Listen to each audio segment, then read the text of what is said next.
Hi everyone, welcome to Modern Hmong Girl.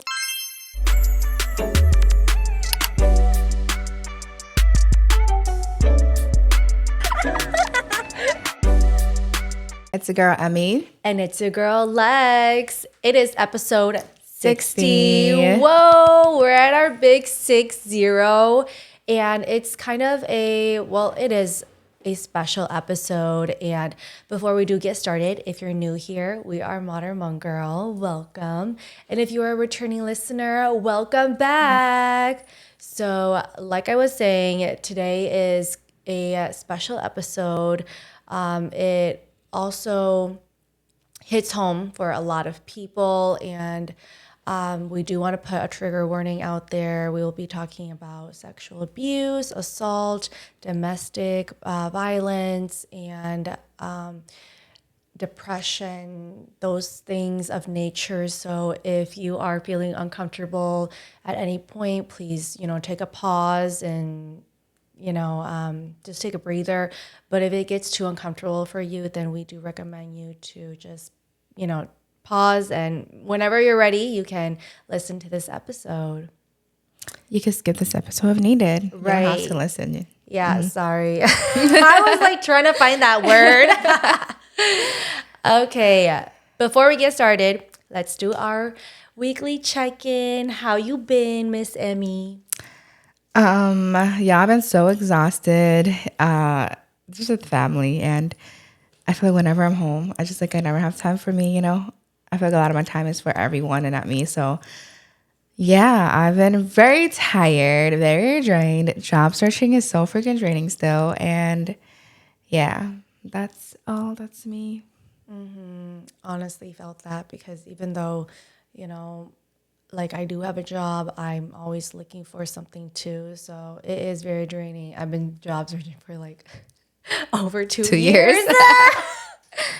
But for me, this week has been just a chill week. But then something new is that my dog finally went to surgery and she's back now. But I just feel so bad for her because, like, again, they don't know what is going to happen to them. So when I left her at the vet, I kind of feel like she knew something was going on because I left and then she was crying. And I'm like, oh my gosh, she knows.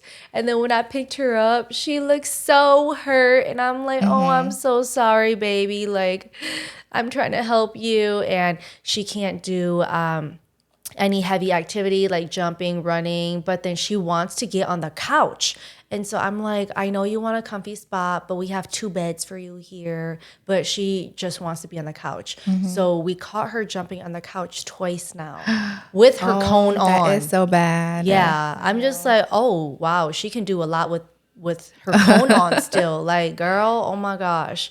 But other than that, this week has been good. I went to go watch a play, Hmong Futures, on Friday night, and it was so good. Shout out to Katie Vang for the playwright and everything. I was not expecting to cry during that play, like I mentioned to you. Like, oh my God, that scene when the mom and daughter was fighting, I just had some PTSD right there.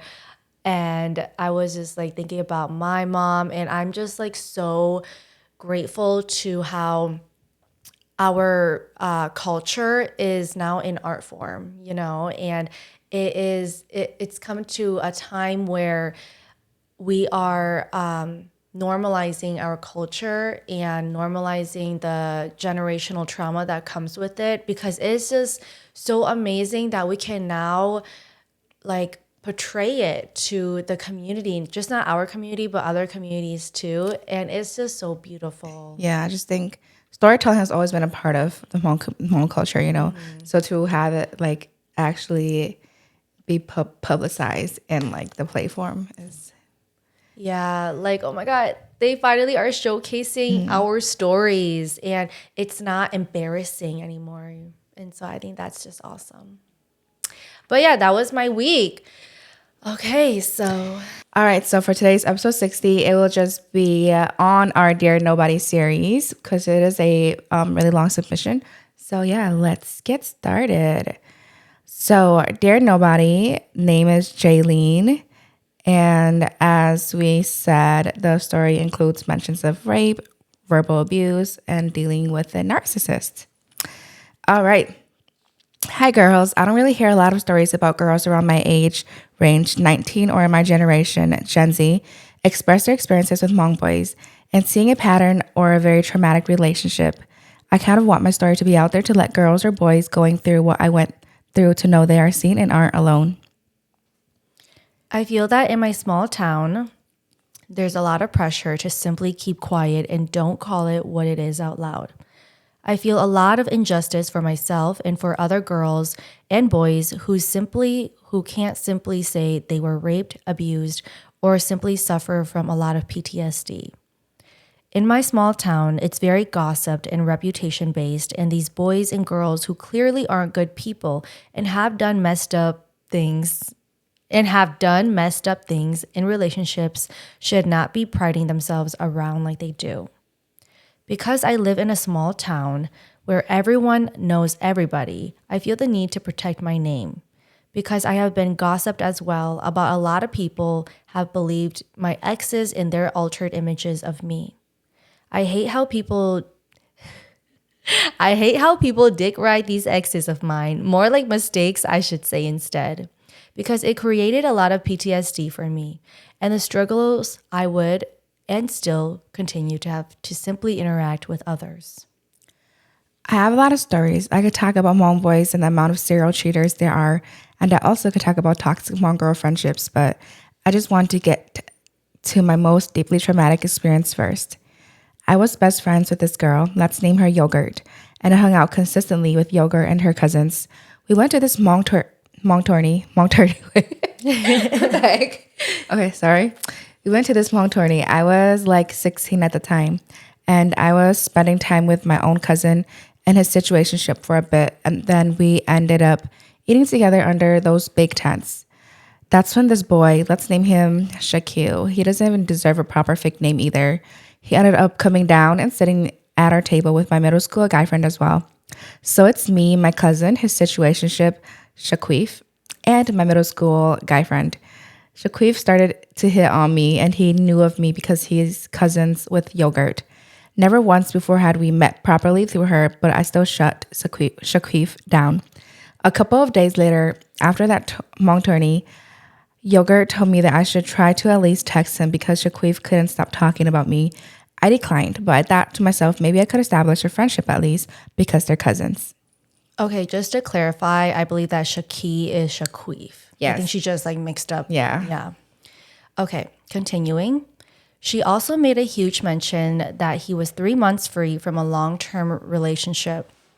Okay, I feel like we're so old because when she put RS, I was like, the heck is RS? Like, what? And I was like, wait, I was piecing it together. I'm like, oh, relationship.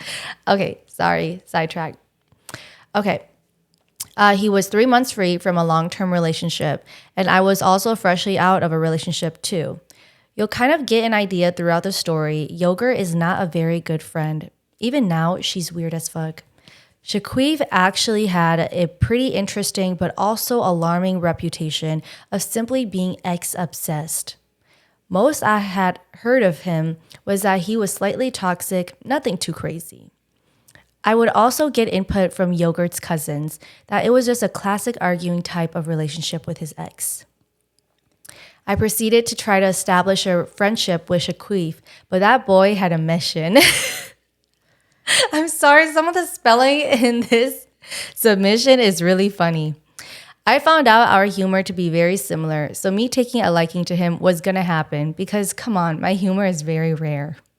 We had similar interests, so we continued to end up in a talking stage. He was very romantic and went out of his way to buy me things just 2 weeks into it. Looking back, I should have seen the red flags, and I did, but I simply overlooked them. I didn't think he was in it for real, and I wasn't sure if it was something to pursue. I had told him that I wanted to take it slow, that 3 months is the proper time to get to know someone's character. He quickly asked me out within a month of talking. When we started dating, knowing his past, I had set ground rules.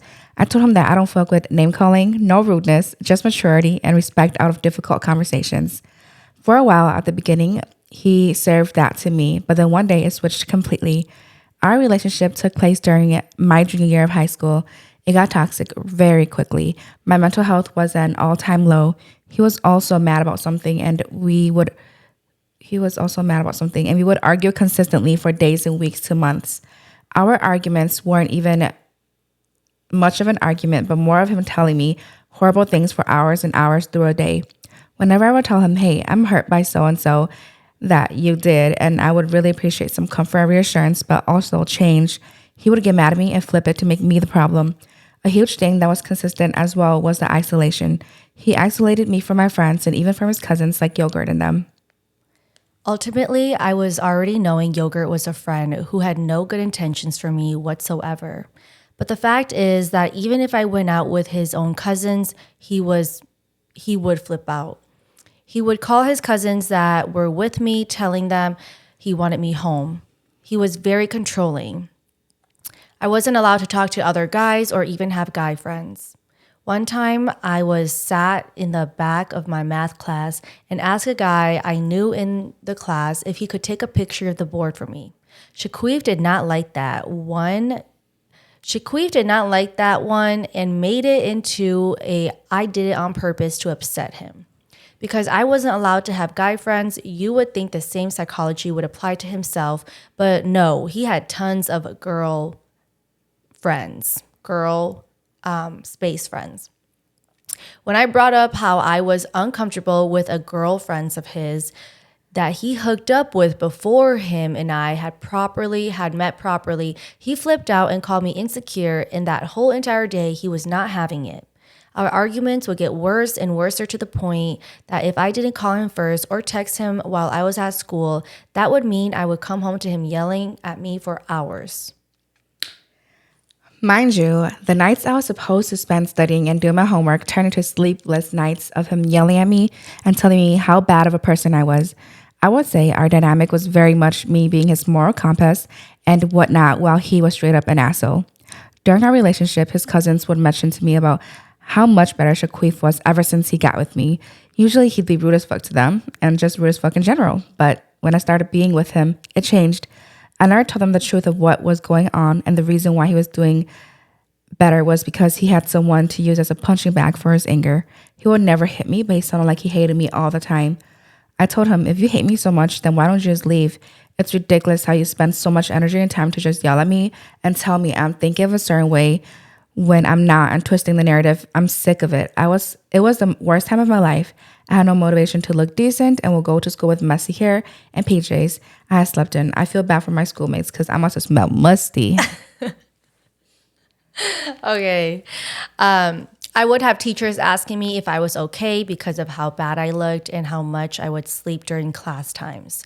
I would never talk about my relationship because I was extremely loyal and didn't want to disrespect Shaquille at all. I'm also diagnosed with major depression disorder, and I was going to therapy at this time because my family noticed how badly I was getting with school and just mentally as well.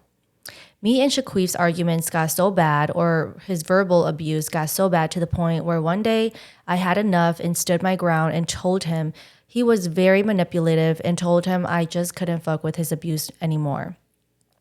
He ended up resorting to punching his walls to the point where his sister would text me saying she was scared. I felt so much anxiety and just dropped my anger like I always did. I tried to talk to him, telling him, hey, we're not healthy at all. All I'm saying is that this is getting too much for me to bear, to which he started cutting himself. He started to cut himself and said, I'm doing this because of you. You're making me hate myself. I grew more anxious and had to ask for his sister to step in as it was very late and I didn't have the ability to drive. His sister tried to intervene, but he snuck out his window to take their car. He ended up driving someplace while still on call with me as I was trying to cater towards his needs. He kept saying how I never listened to him and that this was because I wasn't listening to him today and that it was all my fault. Eventually, I had to call his mom and let her know that he was out of sorts, to which his mom's response was, Shaquille has always been like this. You're a good girl. I know you love him very much, but maybe this isn't working out. He's just throwing a tantrum, and he always does this often when he doesn't get his way. I was so anxious and felt so much that night I wouldn't want anyone to go through what I did. The next day I visited him to see if he was okay, for him to just show me his scars. He made and smiled and looked at me saying, "This is because of you. This is your fault." One of his cousins saw how much he was drowning me and told me my spark was gone. I knew it wasn't healthy anymore. We awkwardly got past that moment, but I wasn't allowed to grieve or process it. I didn't even cry or give enough time to recognize what just happened was normal at all. He wasn't even hurting himself or punching his walls out of hurt, but out of putting fear into me, so I would do his bidding like I had always been doing in the relationship. Shakif ends up throwing a Halloween party, and before the party started, I had told him I didn't want to have sex tonight, that I was planning to just have fun, get wasted, and simply because I was also on my period. A little TMI, but we had sex a lot, like a lot. We would spend a lot of time together, and I would sleep over at his place often every weekend. I often would get yeast infections by him, and I don't know why, lol, but yeah. You dirty. Yeah. He wasn't very big on aftercare at all either, to which I would find myself often crying, laying beside him as he scrolls on social media, and he would know I was crying too. Mind you, I was his first ever sexual relationship, so even when I did teach him that aftercare was important, he would find it a hassle to even comfort me. He was big on not having me drink or smoke, but that night I got super wasted to the point where I was throwing up. I ended up throwing up in his room, and he carried me outside and left me outside in his backyard in the freezing cold. A bunch of girls came to grab me and took me back inside and took care of me as Shaquille watched. Eventually, I knocked out and slept on his bed. Later in the night, I feel Shaquille taking off my Halloween costume. I wake up slight, but still drunk, and I think to myself, he's just making sure I'm comfortable. But then when I fall back asleep again and wake up, he was inside of me. I was annoyed, and as he finished, he just laid next to me. No aftercare, no new pad, nothing. I angrily and drunkenly get up and bitched at him, saying the least he could do was put my underwear back on and give me a new pad. And he went back to sleep crying as he just laid there. New pad and went back to sleep crying as he just laid there on his phone, clearly irritated. The next morning, I felt a sense of just asking myself what had happened. I sat there alone in his bed thinking and processing the memories I still had, and I asked myself if he just raped me. I go to find Shaquille, but he's pissed at me. I asked why. He tells me it's because I yelled at him for fucking me. I told him that I didn't want it, but he said, "Well, you are moaning," and continued to express how it was my fault for getting upset at him. I just quietly let him say whatever, and when he took me home, I just didn't and couldn't believe it at all. It took me some time out of the relationship to recognize it for what it was, and he did rape me. It took time in therapy to recognize we had a trauma bond, that he was the abuser and I was the recipient. I was so scared of leaving because I had built his reputation back up, and I had been isolated so immensely that he was going to talk about me, and that he was going to kill himself if I end things. I took a leap of faith and just one day told him it was no longer good. After we ended, he had this twisted idea that I was waiting for him to get help so we could get back together, and when he found out someone else was treating me so much better, he flipped out. He made it his mission to post online with screenshots of our last messages of me telling him to leave me alone, calling me heartless, and telling people I cheated on him, that I was manipulative, and he was a victim of me. Even Yogurt and his cousins joined in on the bandwagon, with Yogurt claiming I was a man stealer, that I was weird. I had a lot of people who didn't even know who I was find him questionable. I kept quiet and silent about our ending and his shenanigans. Yogurt knew about Shaquille cutting himself and everything too, and that he was manipulative towards me, yet she found me a competition with her situationship and held a grudge just because I told her situationship to take her seriously, and he ended up ending things to her. Like, what the fuck? If that makes me weird, then you're a dumb bitch. Sorry. You know what to say as well. Is it started with the arguments, to punching their walls, to then hitting you. I couldn't risk my mental health anymore just to feel belonged to a group of fake bitches who hate each other and a guy who had main character syndrome. But that's my story. Analyze it however you need to and wish to. But I just want to mention that these things do happen. You never know that this could happen to you or someone close to you. People like to judge and say, oh, why didn't you just leave either? Oh, the signs were there. And I wish people didn't listen to loud things just because they're loud. I'm glad that I lost people because it showed me who truly matters and cares about me. Small town shit is so stupid, and I've grown to not let it define who I truly am as a person. Yes, he may have raped me. Yes, he may have been the worst time of my life, but what I was through it and out of it is that I'm strong. I'm a survivor and a human being. I don't allow him to control my feelings anymore, and I don't allow the past to ruin my future. But yeah, that's my story. Let's just take a moment to just breathe and let this story sit on us for a bit because it's definitely a lot. Especially like at a young age like that, 19. Was this like her as 19 or her in high school? High school. Oh my God. Because she talked about being in junior year of high school. Oh, right. Yes. Yeah.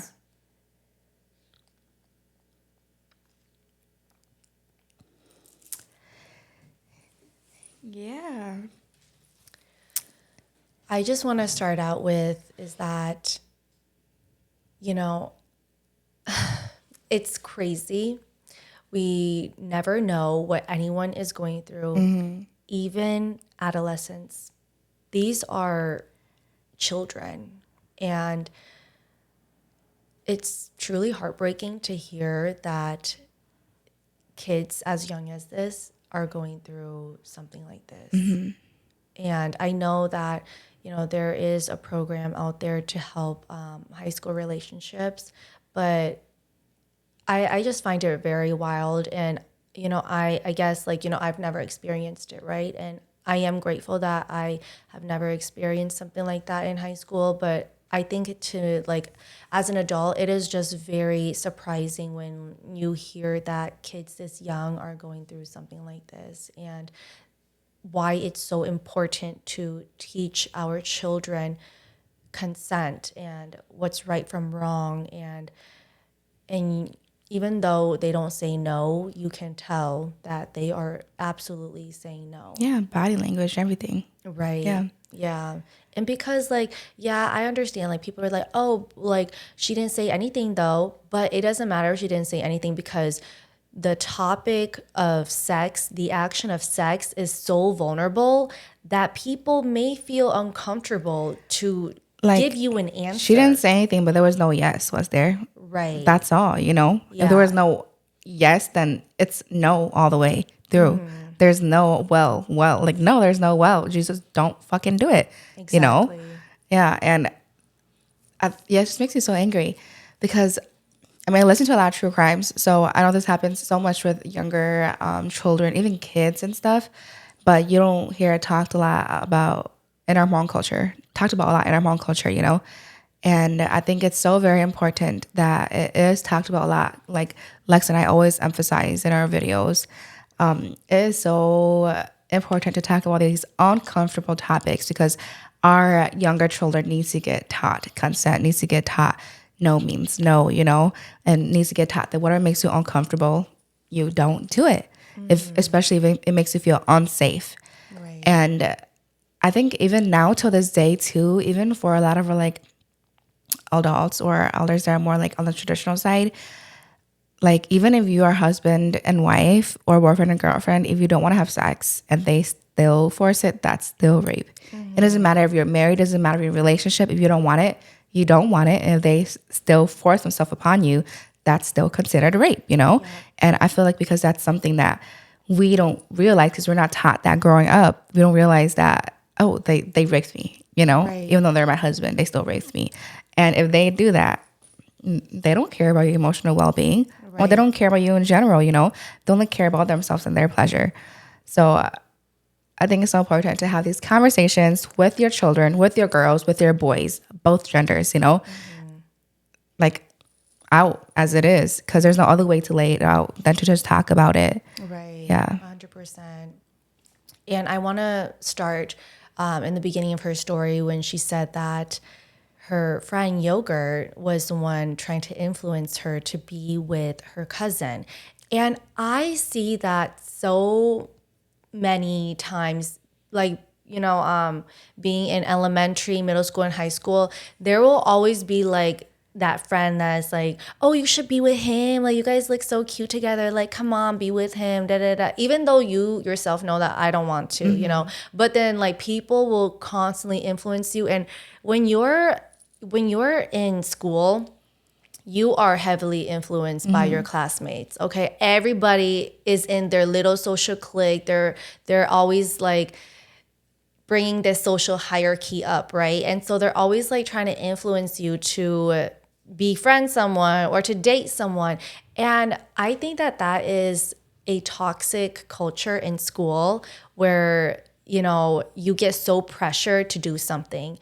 Like an example is like a guy comes to ask you out, but like you don't want to be mean. And so you say yes. And then suddenly you're dating and you're like, oh, damn, like I actually didn't want to date this guy, but I just said yes because I'm pressured. Everybody's looking to, okay? Because that was a big deal as well. Like, especially ask her out in public. Yeah. Especially like, I think during prom season, don't ask the person unless you know they like you.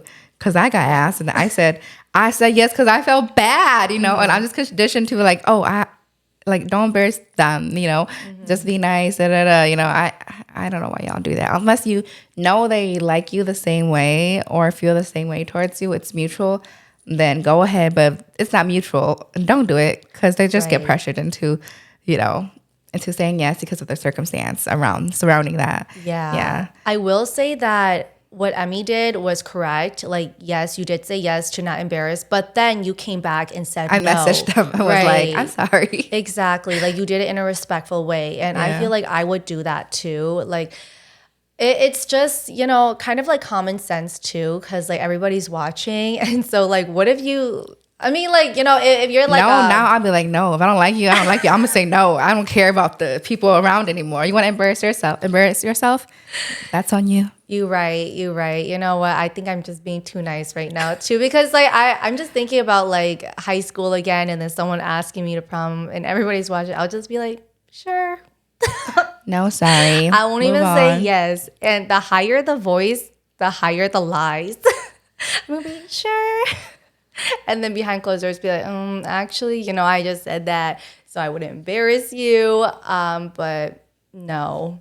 And then that's that. I feel like, if you are a young person still trying to navigate how to say like that, like say no to that kind of pressure, then, go back and correct yourself. As long as you correct yourself, as long as you take accountability, it is okay. At the end of the day, you are not obligated to do anything, to be in any position to anyone but yourself. Okay? And that's on period. But going back to Yogurt more, friends like her, they aren't really your friends. They are just people that want to climb the social hierarchy, that just try to like get you to do things because it's beneficial for them. Because that's her cousin. Like, she gonna want to set her cousin up. So obviously she's like, oh, I'm gonna befriend this girl. I'm already friends with her anyway. She's single, he's single. Go talk to my cousin. And then at the end, she fucks her up and is like, oh, you're a man stealer and you're weird and I side with my cousin. Like, you kind of see where that story's abusers going. Together. Right, exactly.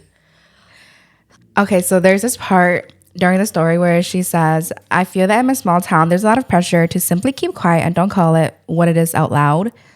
Honestly, it's not the small town, it's the Hmong people. Yeah. They love keeping their, don't say anything. It's the Hmong people, Yes. And I think we've done so much better now voicing out loud about what has happened, the injustices that have been put upon us, but it's still very much still woven into our culture to not say anything and sweep it under the rug and never be brought back out again, So Yeah, girl, it's not the small town, it's our Hmong people, Right. and that's something we need to do better with, you know? Yeah. That and domestic abuse in general, you know? So much is happening with domestic abuse.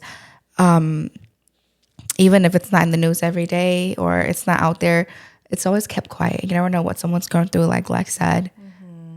100%. And honestly, when you said that you're from a small town, I was thinking, Wausau? I was thinking the small Wisconsin towns too. I was Yeah. really thinking that. Yeah, because like you came to J4 Tourney, which is, hosted here in the Twin Cities. So I'm like, are you from Wausau? It just says long turney though. Yeah. Oh, true. Yeah, but I think the dynamic of small towns is something that we're not familiar with, but I think like the smaller the town, think about how like even more cliquey the Hmong people are, right? It's oh my God, like we love our Hmong people, right? But we know how gossipy the community is. And so I think just like looking it from a small town, you can like you just suddenly are in everybody's business. And so it's totally understandable why you want to maintain your reputation and clear your name because like these are people that are in your community and you have no choice because you live there. So it's like, damn. Yeah, but back to what Lex was saying about yogurt. So my niece also like she lives in like the smaller towns too, right? And also she says it's hard to make friends, you know, because you never truly know if, especially at a young age like that, how do you navigate if someone's a true friend or not? You really Yeah. don't know, you know. Even till this day right now too, we have a hard time making a lot of new friends because everyone is on their own wavelength in life, and you don't know if they align with you or whatnot. But we have different friends for different situations, you know, or different Yes. vibes and whatnot. But yeah, I think as a younger girl, it was very hard back then to really know who really truly was our friend and who wasn't. And there was people that maybe dislike you for no reason, and you're just like, what the heck? So you don't know how to navigate all those feelings and emotions and whatnot, you know. But I do feel like our younger generations nowadays I think they grew up a little too fast in the sense of having social media influence them, you know? Yeah. And I Yes. think a lot of kids now have knowledge that I don't think they should have knowledge about just yet through social media. I think if it was through parents teaching you, then yes, I think that's completely fine. But if it was through social media and finding out those things you shouldn't know through social media, then I think it's not right, you know? But yeah, I completely still think, you know, having friends and trying to navigate who's your true friends is really hard because we had friend issues too, you know, during high school, and that really takes a toll on you, especially when going through a relationship issue and then also a friend issue at the same time. Although you're fully aware of the situation, I know it takes a lot and a mental toll on you. And I'm very glad that during that time though you did seek therapy, because not a lot of people have that courage in them to go seek therapy and to actually try to work out what they went through, you know. So super proud of you for going to go seek therapy and that your family was supportive of that therapy, according to what we read here, right? Yeah. But yeah, people like Shaquille, Oh my God. narcissistic, manipulative people. Okay, but before we move on to Shaquille, Yes. I just want to add on to that mental health too, is that I think that for this generation, they are more comfortable with letting their parents know that I have something going on and I need help. And I think that parents nowadays too, like millennial parents, even though they are still very traditional, they are actually starting to believe that mental illness, mental health is real, right?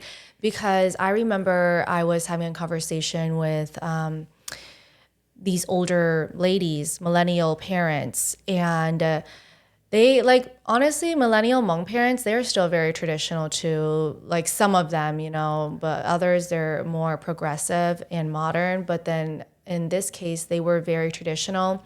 And she had a daughter that was also a lesbian, and her daughter would not dress like, a typical girl. She would dress like her identity, which she felt like she resonated more as a male. And so she would dress like a boy. And Her parents did not understand that. And so they would like just say insulting things to her, like, oh, you know, why are you dressing like that? Like, you're a girl, da da da. And then she would try to explain to her parents. And I'm actually glad that like she was comfortable enough to explain to her parents like how she was feeling and like who she is and everything.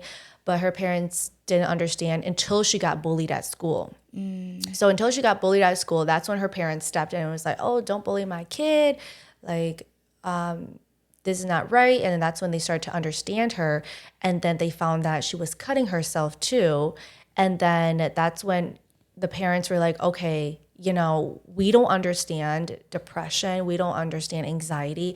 But for my kid, I will understand it because this is very serious and what's happening at school is getting worse too. And so that's why the parents finally accepted that we love you, we are going to support you, and we're going to find the help that we can to help you because we don't want you to not be here with us anymore. And so I think like this generation is starting to get better with mental health, mental illness, and the parents are just finally understanding that, you know, and I think that that's why it's starting to be very normalized, and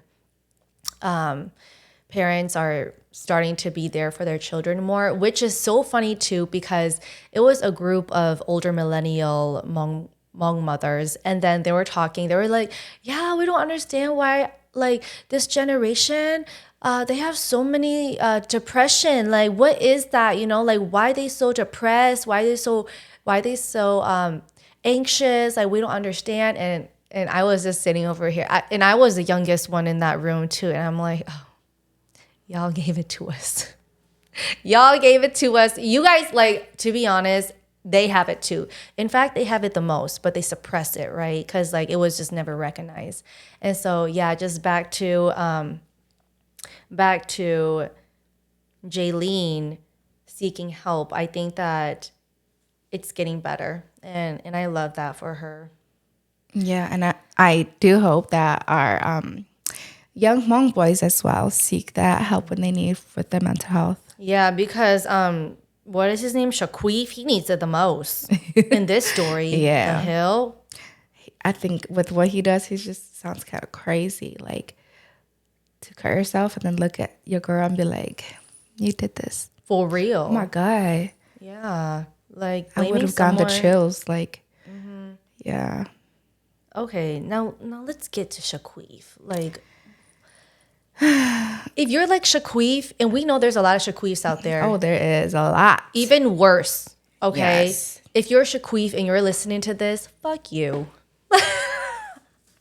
I don't give a damn. Like, you should already know what you did. The thing that you are lacking is self-accountability. Number one. And first things first, even your mother knows that. Yeah. What your mother said to the girl, to Jaylene, she knows that straight on. And even but then you don't. Right. Like, hello. And fuck your mama too, because she enabled that behavior. I don't care. No, I'm just kidding. I'm just kidding. I'm just getting too heated because I be feeling these things, okay?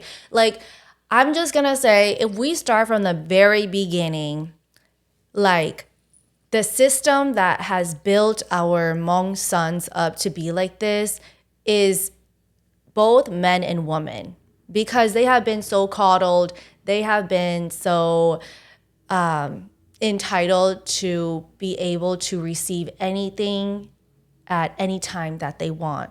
And that is why Shaquifs exists. Like, just not fuck his mom, but his dad too. Because like, you guys know clearly what is happening. You know why your son is like that. The fact that your son is already disrespectful to his own cousins, but then started to, you know, give out more respect to his cousins when he started dating Jaylene already shows a lot.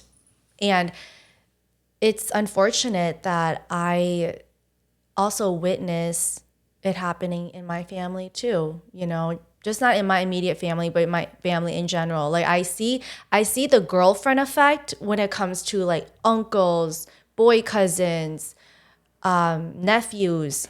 And I'm like, whoa, you guys act so different. Like you bring your girlfriend around and then like you know, you suddenly have a personality shift. But then when the girlfriend's not there, they start acting like themselves again. And I'm like, wait until your girlfriend sees how you really are. Like, that's just going to be mind blown. So I think that, you know, that already says a lot about Shaquif's character, and putting that cultural aspect in it too. It already says a lot. Like, there are changes that needs to happen. And a lot of people don't like change, but unfortunately, like, if you want things to get better, then they are going to have to change. Or if you keep wanting to stay the same and you just want to keep talking that old shit over and over, well, you're going to have to go find an audience that enjoys that, because it's not here, baby. Like, everything that Shaquille has done in this story, oh my God, I can't even like fathom. Oh my God, the Halloween night, that one was crazy to me. How dare you? Like, and how did you even throw a Halloween party? Your parents out of town and you decided to do that, and you're even gonna disrespect your girlfriend by throwing her outside. That's wild to Yeah. me. Like, and mind you, these are high schoolers. High schoolers. Right. Oh I my keep forgetting about that God. because Like of the it, party, like, yeah. If I was the parent of Shaquille, I'm immediately coming home. Like, I don't know. Like, I don't think they had cameras. That's probably why he threw that Halloween party. But if I was the parents of Shaquille, you're done. You are grounded for life. And when you're 18, you're getting kicked out the motherfucking house. You can go find and fun for yourself. Like, ooh, it just gets me so freaking mad. Like, when I think about these kind of people, it's like I'm not even gonna give you the excuse that, oh, you're too young, like you're in high school, you still gotta learn. No, bitch. No. If you knew to do all of that to her, you are old enough to yeah, know the you're opposite well as aware. well. If you know to do that much wrong, you know how to do that much right too. Like, there are two sides. And so that's why, like, my heart goes to you, Jaylene, the night of Halloween, because what he did to you was totally unacceptable. And even, you know, when you expressed to him that aftercare was important, he did not care. He You was disregarded on your you. period. Like, that's just Right. crazy to me. For real. He's disgusting. I know. And girl, like, I'm going to say this to all my girls out there. Like, if you know you keep getting something from someone, it means they not clean. They dirty. Yeah, like they are not clean. Anything in general, if you're with a person and all of a sudden you start breaking out and your health is declining, it's because they are affecting you fully, mentally, emotionally, physically, everything. Like, literally, I've seen stuff where like my skin after leaving a like 10-year relationship, and they look so good. Yeah, like when you date a person and even your body know it's bad, you know? Right. Yeah. Exactly. But I think Lex already said all that I wanted to say about Shaquille. Basically, he ain't shit, and I hope that y'all girls or women out there don't encounter someone like Shaquille, or if you are with somebody like Shaquille, I hope you have the courage in you to really leave that person, because they're gonna do you no good. If you're in a relationship and they're already like that, if you get married, it's just gonna de-escalate. Nothing's gonna get better. Stop convincing yourself they'll get better. They'll be better. They won't be better. They won't get better. They need help, and you don't have to be the one to hold their hand through that shit, because they're a grown ass person. They could do it themselves.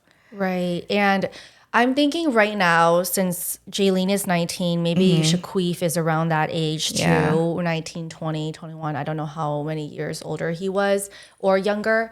But I'm just going to say that, yes, there is light. There is a better path for Shaquille, right? He could learn to take accountability. Yes. Come back to Jaylene, and just let her know, hey, I'm sorry for everything I've done to you. I just want to let you know I have grown and changed, and I realize all of the horrible things I did to you. Period. That's it. Yeah. Like, you still got time to change. exactly. It's just, Yeah. are you willing to change? Right. But a lot of them, they stay embarrassed, right? And so that embarrassment, it internalizes in them into like this self-loathe and hatred, and Anger, and then they it's get deflect worse it. and worse and worse and worse, and you become a bum ass dude living in your mom's basement forever. Right. And I hope your mom really kicks you out though, because like if you end up like that, like you could just go under the bridge, okay? No, I don't even want you to live under the bridge, okay? Like I want you to live on the dirt. I don't even care. Like if you're not smart enough to find your resources or whatnot, then the dirt it is for you, okay? But yeah, no, there is a path to doing better for people like Jaqueef because like yes, forgiveness is always there. Sometimes I feel like for Jaylene, she may have to already forgive you, Jaqueef, To be able to move on. right, yeah. And a lot of us women and girls, we do this. We never get anything back from anyone, even though we want it. But then for our sake and our health, we're just like, you know what? We're just going to forgive them and we're just going to move on. And But we never forget it. exactly, right. Okay, I saw this really funny video. I always forget, but I never forgive. And then like when I remember what someone did to me, I'm like, oh, I'm fucking mad again. Like, but yeah, forgive but never forget. Yeah. Because that's wild to me. Like reading this story ultimately brings me a lot of PTSD, and it's sad to say that, right? And you know, again, this is why Modern Hmong Girl exists, because we want to minimize these experiences and stories because it is just so crazy. And you know, like I think it's one in three or 1 in 4 girls. That's all I'm gonna say. Like 1 in 3, 1 in 4 that are born experience something like this. Like that is very sad. No matter what they wear. Right. Okay, to the ones that I hate, the ones that always say it's because of what they wear. No, there was this video of a museum of articles of clothing that girls wore at the time they got raped, and guess what? There was on there a baby's onesie. It doesn't fucking matter what they wear. If a person wants to cause harm, they will, no matter what. 100%. Yeah. And back to Shaquille though, as family, as parents, if you see that this person is not going the right way mentally in their head or in life in general, I hope y'all have conversations with them and let them know like, hey, I think you need to seek some therapy. I think you need to work on yourself, hold them accountable and push them a little bit to do better. And if they don't, and it's fully on them, that I hope you abandon them. Right. What can you do at this point? What the heck? And don't blame yourself for it. Okay. No, I was kidding. I mean, obviously it's hard because that's your family, that's your, loved one, and you want to try your best to help them. But if you've already done your best and tried your best and they still won't change, then sometimes you just kind of gotta say bye, Right. But I know it's hard on the family when they see somebody that they love not follow the right path, But what can you do if they don't want to? Exactly. It's not your fault. Don't ever blame yourself, but unless you just didn't care, you let them do whatever, then blame yourself. Right. But if you did hold them accountable and try to help them change and they didn't, don't blame yourself, Yeah. Yeah. See, it's that part where like, again, going back to, if we ignore it, it's not there. A lot of this behavior, they don't want to address it because they don't want to believe that it's there. So they're like, it's okay. Like he will grow out of it. She will grow out of it. They'll get better. And it's also embarrassing to talk about too. And so that's why they're like, they're still learning. They're still kids. No. You have to say it right there and then. Yeah, address it when you see it. Yeah, because it will get worse. And, I just hear a lot of stories where parents give their children so much grace. Because I get it. That's your kid. You love your kid so much. You want your kid to do right by everything. And when they I know I'm not a parent myself. I'm not a mother, and so I don't understand this. But then I do understand what's right from wrong, and I do understand when it is time to say something to someone. I guess it is harder as a parent because you don't want to disrespect your kid. Sometimes I feel like, why is it going the other way But the kid are around? disrespecting you. Like, That's what I'm saying. Why is it put them in going check. the other way around? Because remember, like for us, my parents, they disrespect me however the hell they want. I Yeah. never did We anything be to like them. this. For real. But now it's like, oh, I don't want to hurt my kid. Like, what if they don't love me anymore? What if they like, sometimes you just need to clock him. Like, they too fragile because of that mindset. Now they are too fragile. And you can't Right. address shit to them before they freaking Yes. explode, you know? Like, Yes. you still should, yeah. Yeah. Have structure in the house. Yes. Yeah. But that's why I'm just like, please, your children are still learning.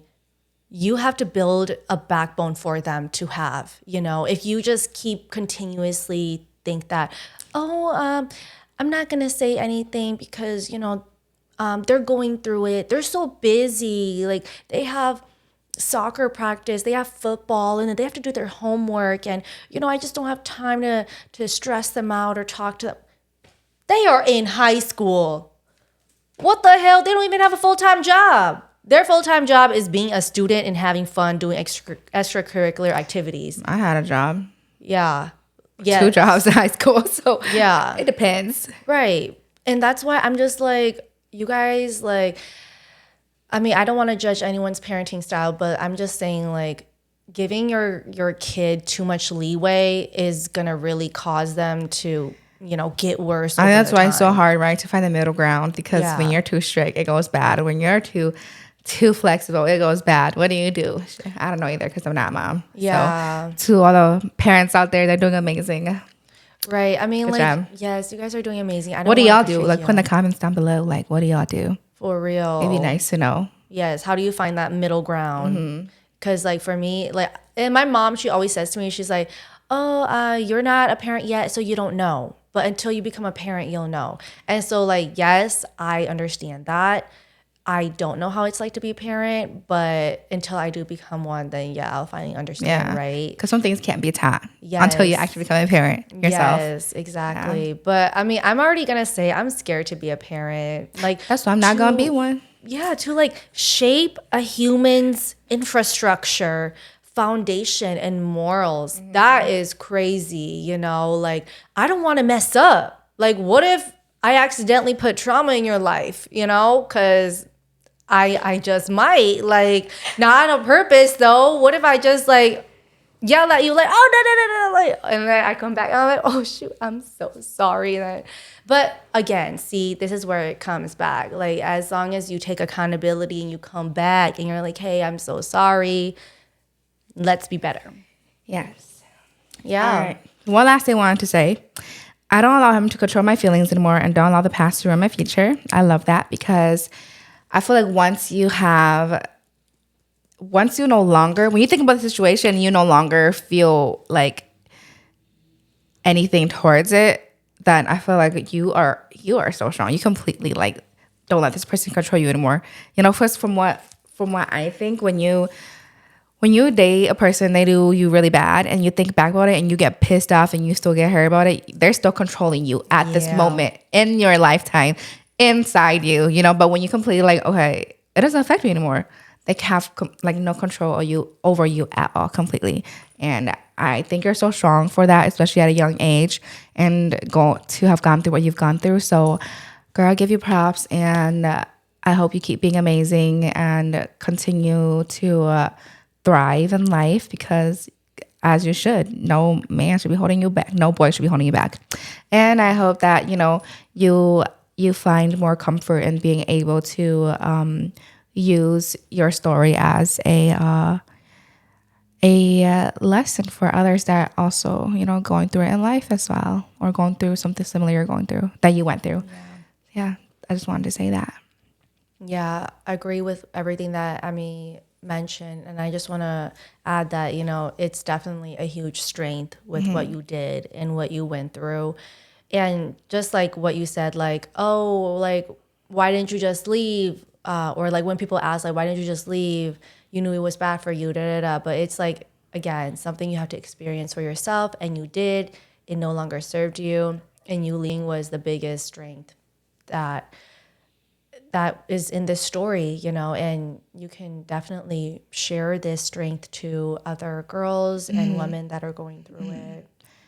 And I hope that, you know, they're not going through it. Especially when somebody threatens you with their life too. I know how hard that is too. Oh my God. To step away because you don't, what if they actually do and then you blame yourself for it, you know, or people blame you for it because you didn't stay with him. That's why people will say that shit to you, especially a lot of Hmong community people. I feel like that happens a lot.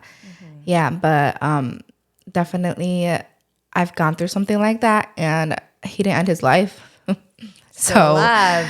You got strength, you got it. And yeah, I hope you continue to do what's best for you. Right. I think it's that one Madison Beer song where she's like, if you say you can't live without me, then why aren't you dead yet? Yeah. Yeah, that one. Yeah. Oh my God. I was just like, that song is for like all the girls that be going through it with a suicidal partner, you know, like threatening, like, oh, I'm going to leave or I'm going to go if you don't stay with me. Yeah. Yeah. But that was our Dear Nobody segment. Thank you so much for sharing your story. Yes, I know it was a lot, but this is something that we have been wanting to talk about for quite some time now, and this submission was the perfect one. Yeah, so before we do end, advice for the week, what do you have, Lex? Yeah, my advice of the week. Oh my gosh, I didn't even put my advice of the week in the document. Oh, before that as well, sorry guys. We will be putting the description resources for you if you're going through any domestic violence or abuse or any sexual assault stuff. So it will be in the description of our video and on Spotify as well. And probably on our post when we post it up too. Yes. But my advice for this week, I would say that, oh God, wait, no, you go first. Me first? All right, my advice for this week is never hesitate to choose yourself because it's something that I still struggle with every single day. So I think it's more of a reminder for me. But yeah, for y'all too. Oh, wow, it's already my turn. Okay. Shoot. Okay. My advice for this week is take it day by day because it's the little things that matter. I feel like life goes so fast. And I think because we're growing up now too, that like it's basically April's already over. It's already May. Yeah, like, that's how I feel. Yeah. Like today we're recording on April 19th and the episode will be up on like 20 something. Yeah. See, April's already over. Like, what the heck? So, yeah, take it day by day. Be grateful for the little small things that come in life because when you look back, you're going to be like, these were the good old days. Yeah. But, you know, if you would like to submit a story or if you have any questions for us, we will be putting the Dear Nobody link in the description below. So that way you can submit your story. You don't need to add your real name or anything. And yeah, you can be featured in one of our episodes. Yeah. So thank you so much, y'all, for tuning in. Don't forget to find us on Facebook, Spotify, TikTok, YouTube, and Instagram at Modern Hmong Girl. We're here for you every Wednesday. And yeah, thank you so much. We will see you soon, girlies. Mwah.